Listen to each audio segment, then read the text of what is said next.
اللهم صل وسلم وبارك على سيدنا محمد وعلى آله وأصحابه أجمعين. النهارده هنعمل الكشري المصري. الكشري المصري بس بطريقة سهلة جدا، ما خدتش معايا وقت ولا مجهود. بجد يعني أنا أول مرة أعمله بالطريقة دي. أنا كل مرة بعمله كل حاجة لوحديها كده، لكن المرة دي عملتها. آه، سهلت على نفسي قوي وطلع في منتهى الجمال وما اختلفش عن أي مرة بنعمله. صراحة كان جوزي نفسه فيه وما صدقت. انا ما عملتوش خالص الايام دي، في الصيف خالص. فما صدقت قلت اعمله كده ونغير بقى من طعم الطبيخ والسمك وكده. طلع في منتهى الروعه وفي منتهى الجمال. يا ريت اللي يعجبها الفيديو ما تنسينيش بالله عليكم في اللايك. يلا حطي لايك قبل ما تتفرجي على الفيديو، وما تنسيش تعملي اشتراك اللي ما اشتركتش، وتفعلي الجرس للكل عشان يوصلك كل جديد. يلا بينا نشوف المكونات. اول حاجه هنشوف المكونات بتاعتنا. طبعا المكونات الاساسيه: المكرونه، الرز، عدس بجبه، البصل طبعا كميه تكون كده محترمه، كمان الحمص الشام، الشطه والثوم. هنشوف مع بعض ايه هنعمله ايه الاول وايه هنسوي الاول. اول حاجه هتعمليها حمص الشام، لازم تحطيه في ميه كده قبليها بساعه بساعتين كده عشان يستوي معاكي بسرعه. تحضري حاجتك كلها كده جنبك عشان ما تتلخميش وما تنسيش حاجه. اول حاجه البصل بتاعك طبعا هنحمره، لان البصل بتاعنا بنعوز الزيت بتاعه في كل حاجه. البصل انا حاطه هنا معلقتين نشا على البصل عشان يتحمر تحمير كويس وما يطرش مني تاني.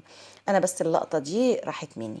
البصل بنحطه كله، بس بتحطيه على دفعتين علشان الزيت بتاعه ما يحصلش اي حاجه لا قدر الله. يعني انت شايفه الزيت بيفور ازاي. تحطي البصل كده على دفعتين وتحطيه كله مره واحده وتعلي عليه، وكل من شويه كده تقلبيه تقلبتين.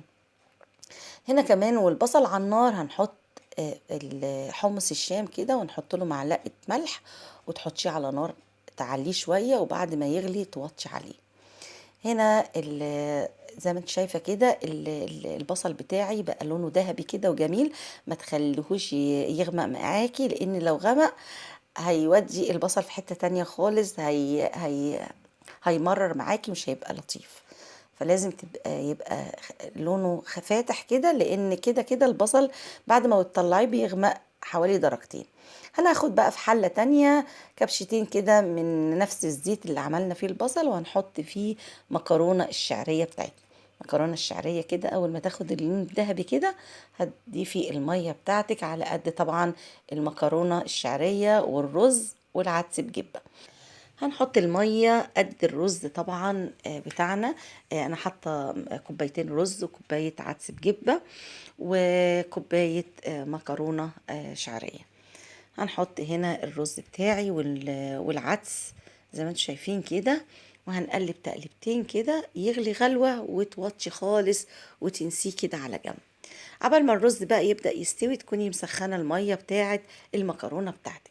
نحط المكرونة. أنا جايبة نوعين من المكرونة: مكرونة اللي هو الاسباجيتي مقطعة على 3 قطع كده، ومكرونة العقل الصغيرة. هتحطيها كده على النار وتحطي لها معلقة ملح كمان، وبرضه تغطي عليها تغلي غلوتين وتوطي كده لغاية ما تستوي. زي ما انت شايفة كده هتغطي عليها وتسيبيها. نشوف العدس كده لسه برضو هنسيبه شوية عبال بقى ما يستوي كله مع بعض. نكون بنعمل ايه الدقة عشان تختصر الوقت تخلصي نفسك. الدقة هنحط طبعا كام فص توم اللي بشرتهم كده في حاجة، وهنحط عليها رست الشطة. طبعا اهم حاجة رست الشطة كده علشان الكشري يعني ما يحلاش غير وهو حراق. هنا بقى هنحط الكمون، كزبرة، شطة، فلفل اسود، ملح. هنحطهم على بعض، وكمان معايا حوالي ربع كوباية من الخل ده أساسي لل... للدقة. وكمان عصير ليمونة. هتقلبي كله على بعض كده، وبعدين تضيفي المية بتاعتك. خلصي من حاجة حاجة كده، وده على النار ده على النار، تكوني خلصتي من بقية الحاجة والإضافات اللي بتضاف لها. أنا هنا عملت الدقة، شايفين الدقة بقى ولونها ما أقولكمش كانت جميلة قد إيه. هنا كمان المكرونة استوت زي ما انتم شايفين. هنصفيها دلوقتي، هنشوف هنضيف لها ايه. بعد ما صفيتها هنضيف لها برضو من زيت البصل بتاعنا. زيت البصل بتاعنا ده عضو اساسي في كل الاكله بتاعتنا. اساسي عشان تحسي بطعم كده، وطعم الكشري بتاع المحلات، وكمان بيطلع احلى من طعم المحلات والله، يعني كشري البيت بيطلع احلى من طعم المحلات بكتير.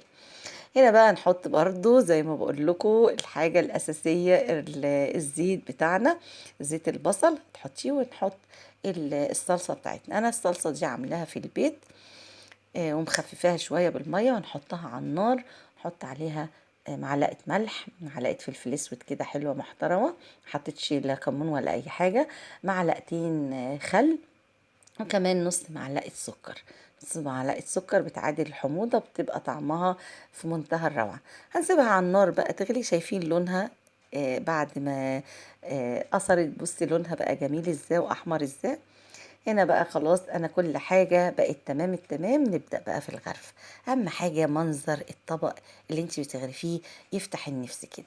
لازم يبقى الطبق كده شكله جميل كده، ومزيناه تزيين حلو، علشان زي ما بيقولوا العين بتاكل قبل الفم.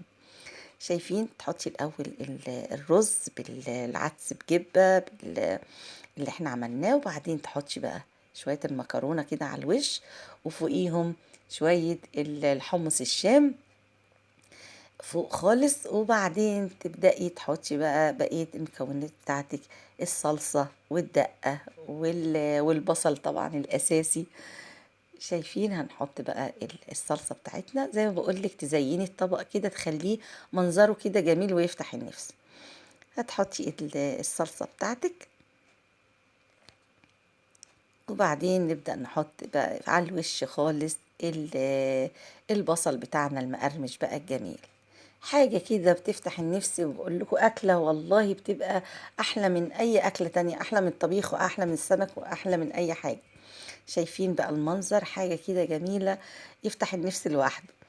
يا ريت اللي يعجبها الفيديو ما تنسنيش في اللايك والشير والاشتراك، تفعيل الجرس للكل عشان يوصل لها كل جديد. اسيبكم في رعاية الله وحفظه. كانت معاكم فادية قاسم. ما تنسوش كمان الدقة. شايفين الدقة؟ لازم طبق الدقة طبعا جنب طبق الكشري كده، ده القاسم المشترك معاه، طبق الدقة جنب طبق الكشري. يلا تصبحوا على خير، واسيبكم في رعاية الله وحفظه.